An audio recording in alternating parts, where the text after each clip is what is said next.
Good evening, and I welcome you with words never before spoken on this programme. With one show left, Ian is in the lead. In the news this week, experts unveil the most convincing proof yet of the theory that dogs resemble their owners. As people become increasingly afraid of eating food past its sell-by date, there are fears that consumers may be panicking in their quest for fresh meat. And an open-air meal to celebrate the West Bank Accord is thrown into confusion after a sudden gust of wind catches the picnic blankets. On Ian Hislop's team, a comedian who for many years used to do the studio warm-up for this show, but tonight the tables are turned as he's a panellist and Theresa Gorman now does the warm-up. Lee Hurst.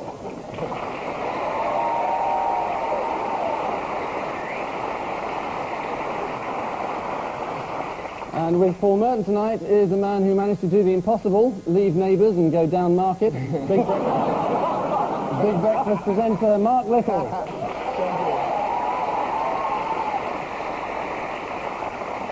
In a bid to help Paul draw level in the series and also to add that little bit of Christmas flavour, we welcome to the programme for the very first time a parrot. Colin the parrot.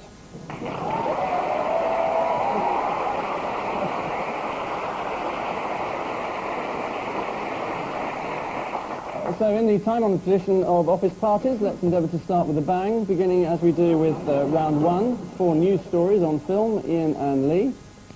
The High Court. No, it's my flat. Home from home. Elton John killing a wasp on his piano. This is all about libel. It is. My special subject for this evening. Shall I go for a walk while you talk about it? Elton John was awarded £350,000 originally because the Sunday Mirror said he was a bulimic, which he isn't. He was, but he isn't now. He conquered the disease, like Diana. So he did have it. Diana who? Saint Bulimia, known as.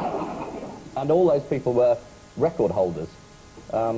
Mary Archer was in her husband's case, and her husband got 500,000. And then Sonia Sutcliffe, it was 600,000. And I was in the Guinness Book of Records for a year, just under the world's fattest woman for the biggest case. But then we were told under the world's fattest woman. I think he was trying to get out. Is it true you're on the news this week? Yes, Angus.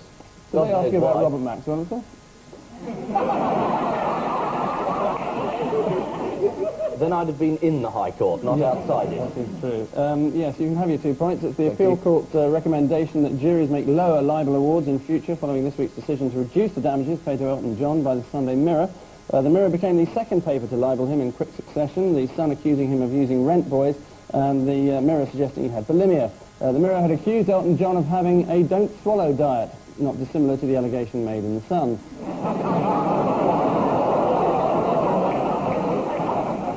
Paul and Mark, another hiccup. Oh yes, this is it's the thing about the beer. Stephen Durrell there.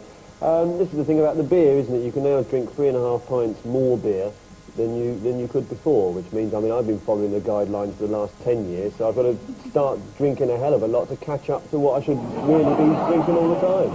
And it's good for you. It's very good for you, yeah. Yeah. How much are you supposed to drink? About 85 pints every week. Yeah. But if you die, you mustn't go to a crematorium, otherwise the whole lot just goes up. Yes, 14 pints before anyone writes in.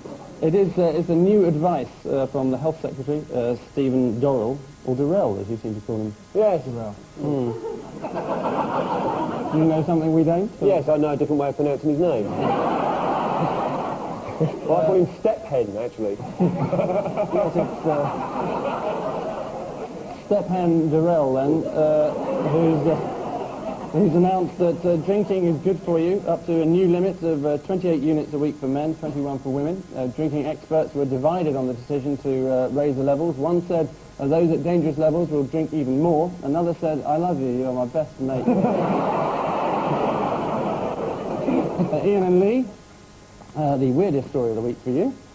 That's Malcolm McLaren. The Polish army. It's a new band. Using swords against tanks.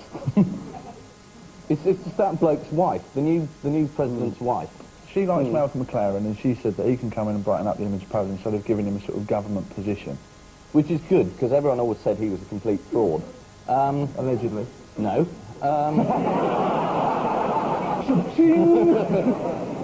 You're feeling feisty, now they've changed the laws, isn't you? Yeah, oh. Take it away. Malcolm McLaren, what a wanker, eh?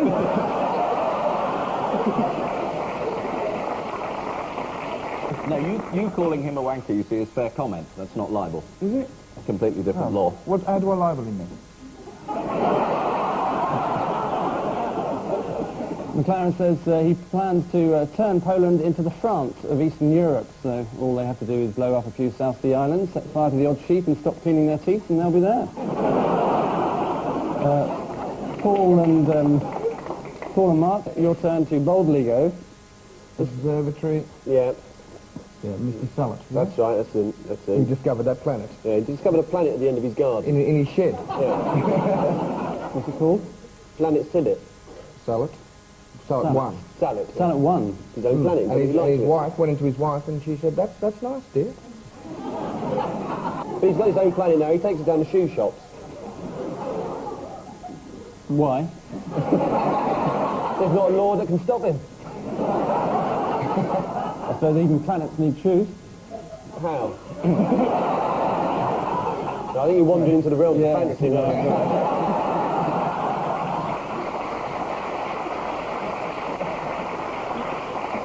According to the Daily Telegraph, most planetary discoveries are false alarms. A lot of mistakes are made because there are a lot of dim stars out there. The same excuse the head of ITV makes for a Saturday night schedule. Which, groping in the dark, brings us stumbling to the end of the first round. And the not unexpected news is that the teams find themselves on level ground, both of them boasting a comfortable 4.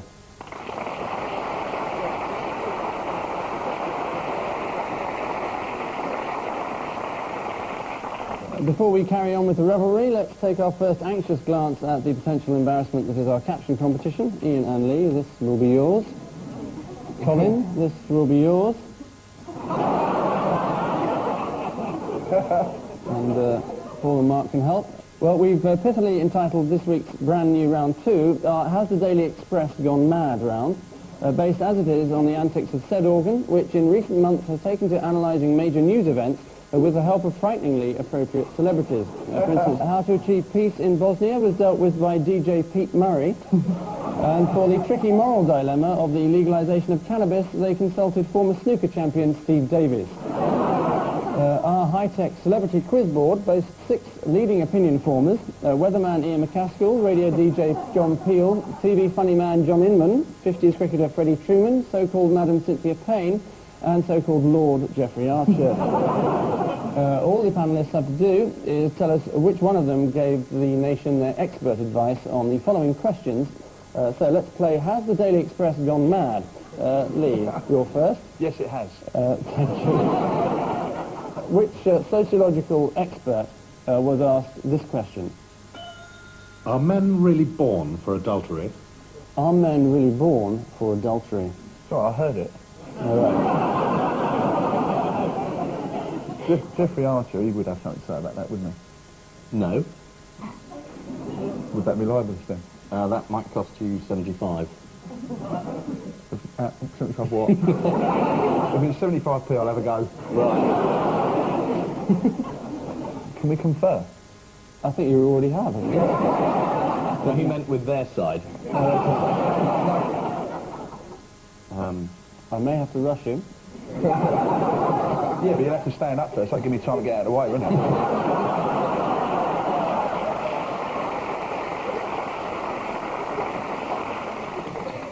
Figuratively, Lee, I meant. Using a big word. Come to 1 in Poor 6 Cockney chance. Barrow boy. Yeah. 1 in 6. Poor Cockney Barrow. No, I've got a 6 to 1 chance. It's Yeah. like being the dogs at Wolverhampton. Good. I'll have trap 3. I think you find that's the correct answer, Angus. I think you'll find it is John Inman. Well Payne. Sorry?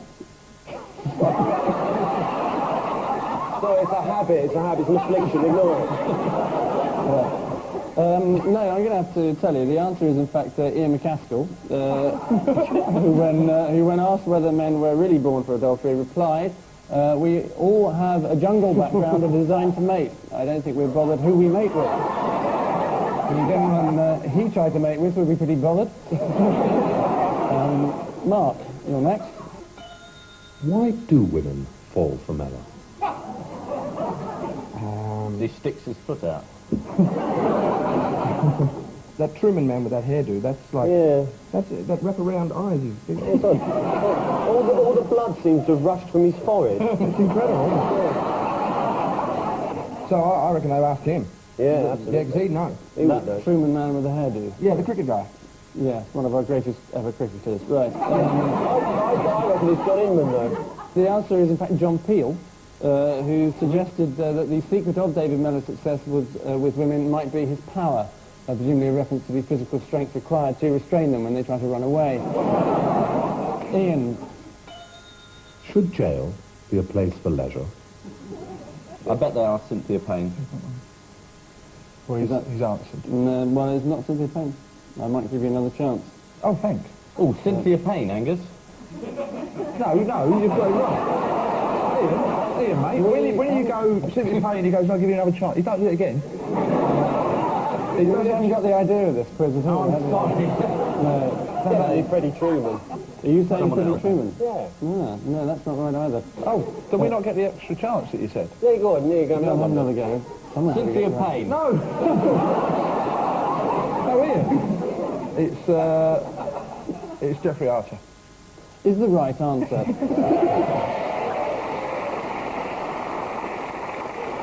That's only the 9th attempt. Yes, the answer was Lord Archer, who said jail should not be a place for leisure. This was part of the Daily Express's attempt to provide accurate information for their readers and was headed Jeffrey Archer, author.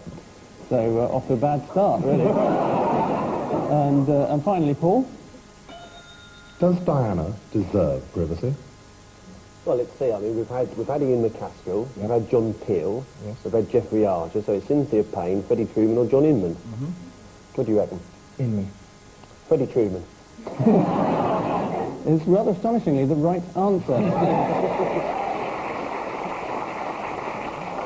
What led you to think that? Pure, well, I mean, judging, you know, yeah. The answer is Fred Truman. He said, she can do what she likes as far as I'm concerned. So well worth eliciting Freddie's opinion on that subject. Princess Diana was in New York this week, of course, to receive the Humanitarian of the Year award. The first headline in the New York papers claimed that the princess was full of caring, although it later transpired there was an error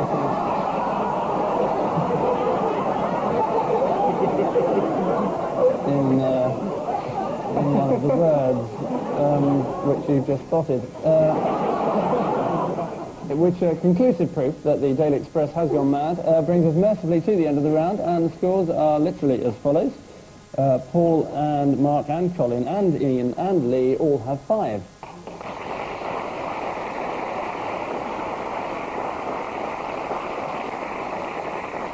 Anyone who's not seen the show before, round 3 is our odd one out round, which normally we play naked, but tonight it's with clothes, apart from Colin, obviously.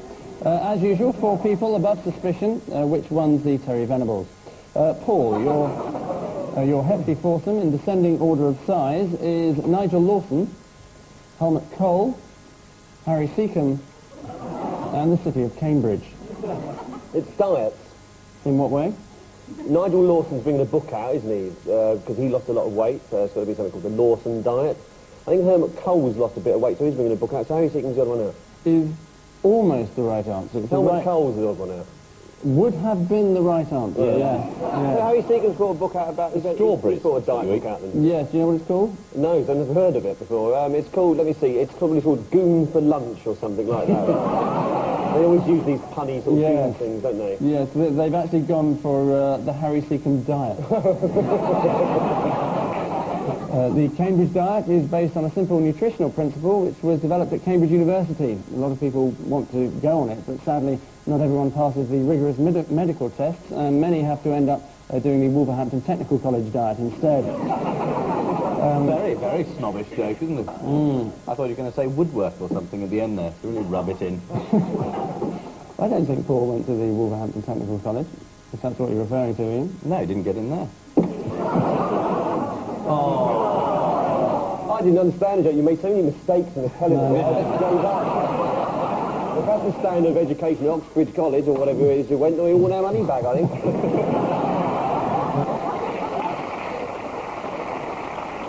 Were you at Oxbridge College? Oxbridge College, Cambridge. Where I went, Yeah. we all wore top hats all day and ate mussels and oysters. Mark, your international celebrities are Barbara Streisand, Chuck Berry, your Prime Minister, Paul Keating, and Mussolini. Musical? Is this a musical question? Has he put out an album? Have they all got together except Mussolini to do the Christmas single? I I think there's a connection between Mussolini and Paul Keating there at the bottom. I think a small budgie has just left the finger of Mussolini and it's flown into Paul Keating's ear. I don't know what it's doing to Barbara Streisand then.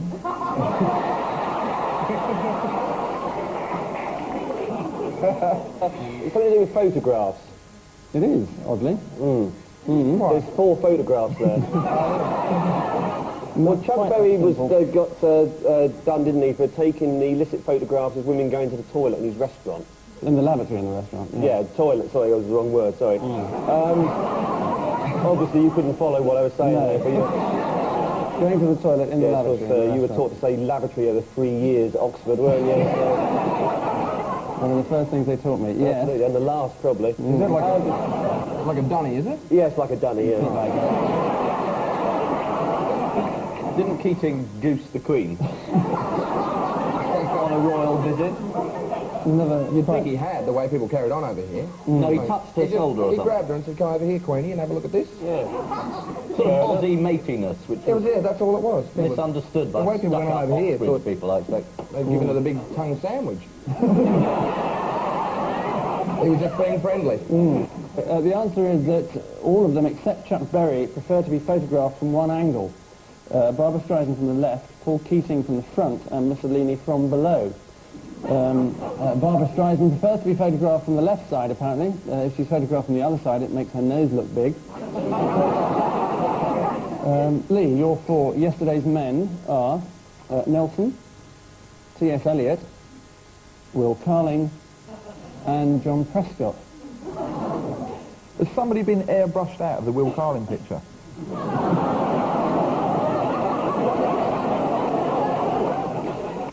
Is it? Poetry.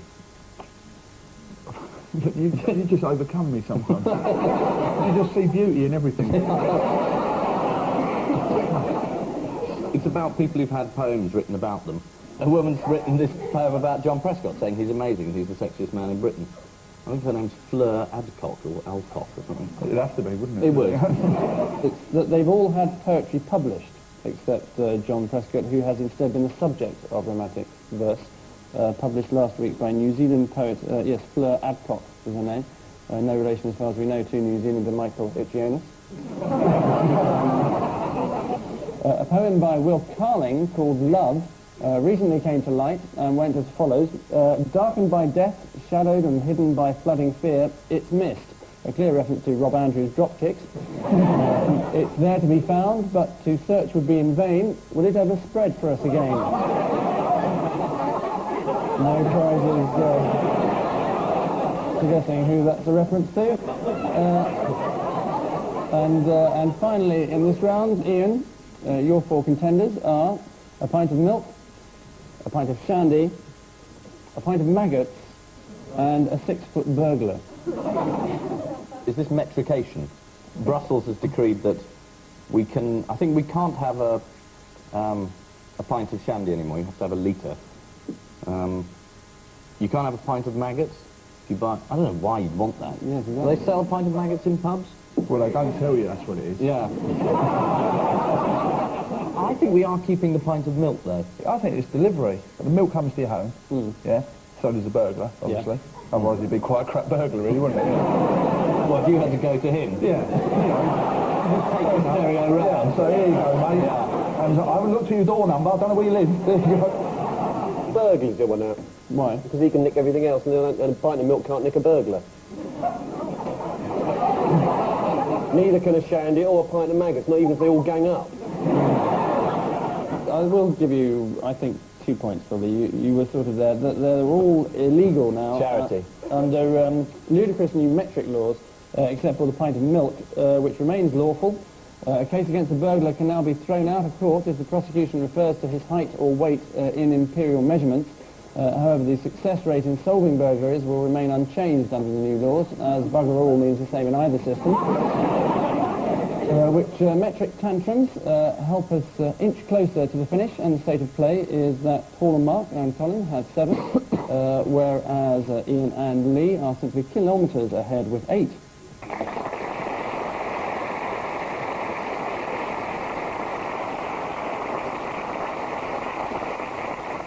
In the book Treasure Island, the arrival of the black spot heralded fear and misery, much the same as the arrival of the black rectangle in this programme, which heralds our missing words round. Our guest publication this week is none other than Arab News.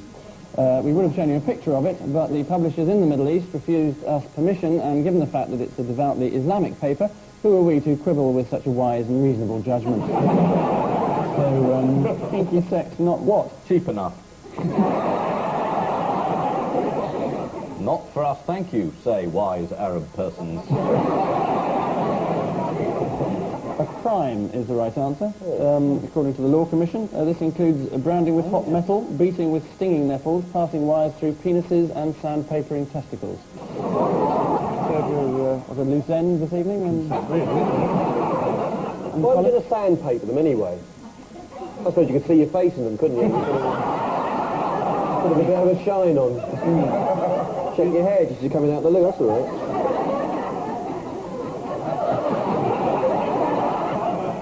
Next, massive what devours home in 15 seconds? Horse. Great big horse is eating this house. Hamster. Mortgage. Hole. Massive mortgage. Landslide. Arab. Wasp. A massive wasp? Yeah. It was a misprint. Well, it was an what? Was it? Yeah, it was meant to be asp, but it was a misprint. It was wasp. They put wasp in. Or bee. Typhoon. It's not a wasp or a bee, or an ass. It was a wasp, a bee, an asp, or a horse. Well, what is it then, Angus? It's a hole, which is what you said about a minute ago. Right. Next, doctors say Jack Oaken what? Peel his own skin off like a satsuma.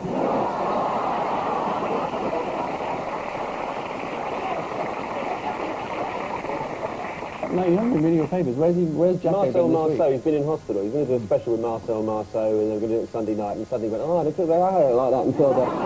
And he would have got there quicker, but Marcel Marceau was the only one around. He was sort of going like this, and nobody, walking against the wind, you know. He couldn't do a mime for intensive care. It's no wonder he collapsed. You suddenly see someone who's got a whiter face than him. Doctors say Jack Oaken go home is in fact the answer we were waiting What we all say. Next, the new life form with a what and perhaps 2 what? Well, I saw this. This is 2 penises, the last bit, isn't it? Yeah, they found this little thing lives on a lobster's lips, and it's got 2 penises, apparently. And 1 Olaf. And a Volkswagen. Never short of a date on a Friday night. It's a new life form with a vanishing brain and perhaps 2 penises. Is indeed the right James answer. Stewart.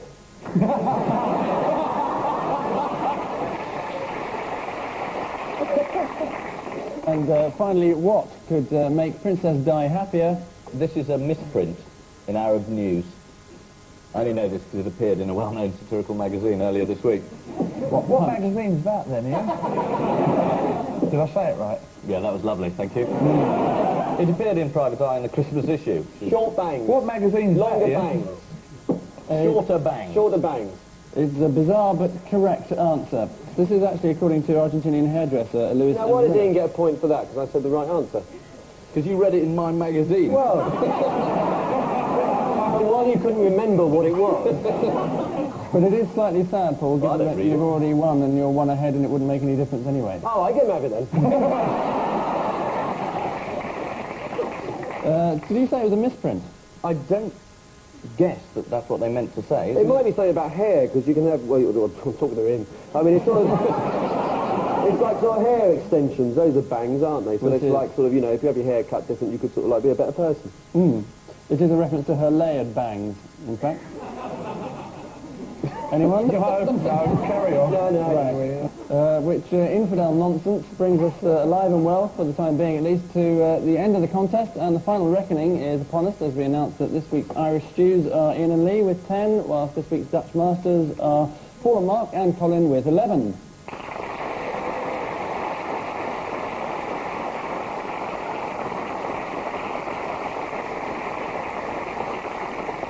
Let's just say, was the producer's idea, Harry Thompson, to have this parrot? And he said it'll be really funny. He hasn't said a bloody word.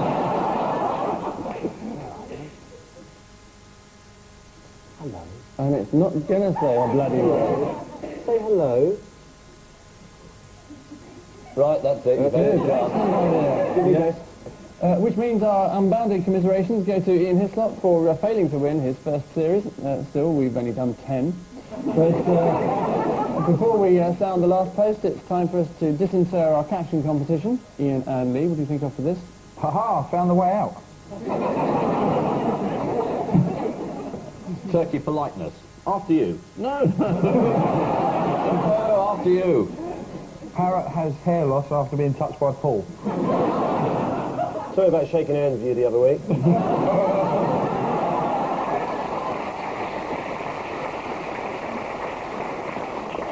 Somebody saying oven-ready turkey?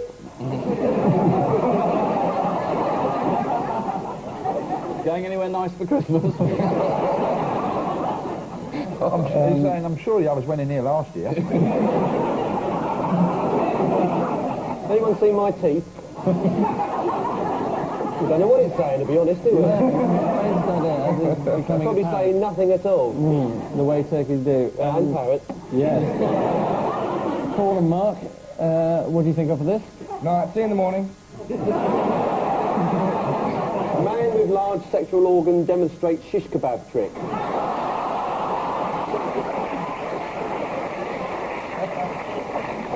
I've finally worked out what this is. This is a layered bang.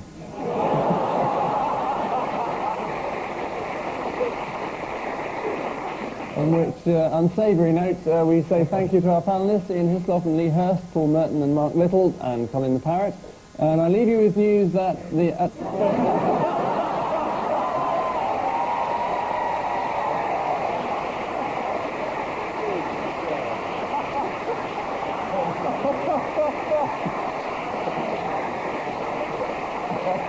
Only waited till it was funny. It was late, but nonetheless appreciated. At Whipsnade, a zookeeper makes the fatal mistake of wearing zebra skin underpants. And in Westminster, there's proof at last that the camera never lies.